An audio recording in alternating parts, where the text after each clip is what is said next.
Ils ont entre 10 et 16 ans et déjà beaucoup de talent au bout des pieds. Réunis le temps d'un tournoi national, tous ces jeunes sont élèves dans différents centres de formation au Cameroun.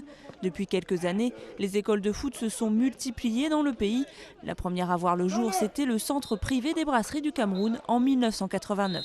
Le but de l'école de football de brasserie, c'était créer des jeunes footballeurs camerounais d'abord pour mettre à la disposition des clubs camerounais et de l'équipe nationale camerounaise sans contrepartie. Mais très vite, cette pépinière de jeunes prodiges a intéressé au-delà des frontières. Avec l'arrivée de recruteurs européens, les appétits se sont aiguisés et plusieurs centaines de formations privées plus ou moins sérieuses ont vu le jour. Face à cette cacophonie, la Fédération nationale a dû réagir. On a une sorte de prolifération de centres.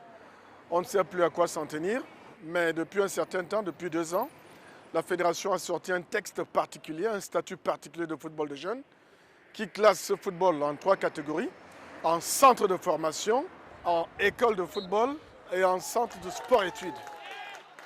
Une nouvelle classification qui n'a pas empêché certaines familles de payer plusieurs milliers de francs CFA pour des formations, parfois d'une qualité très discutable. En revanche, le nouveau centre sport-études, créé par le footballeur adulé au Cameroun Samuel Eto'o, est lui devenu très vite une référence.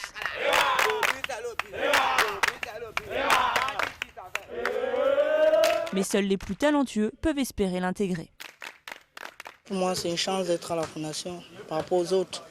On en voit là même sur le stade.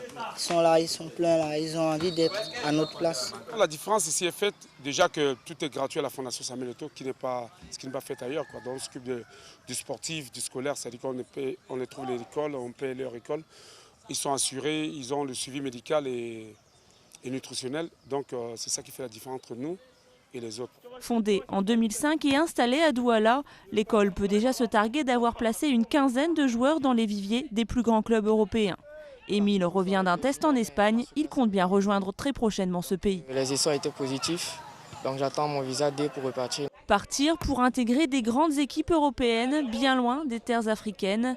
Ne pas pouvoir garder au pays les joueurs qu'ils ont formés, c'est le grand regret de ces écoles camerounaises.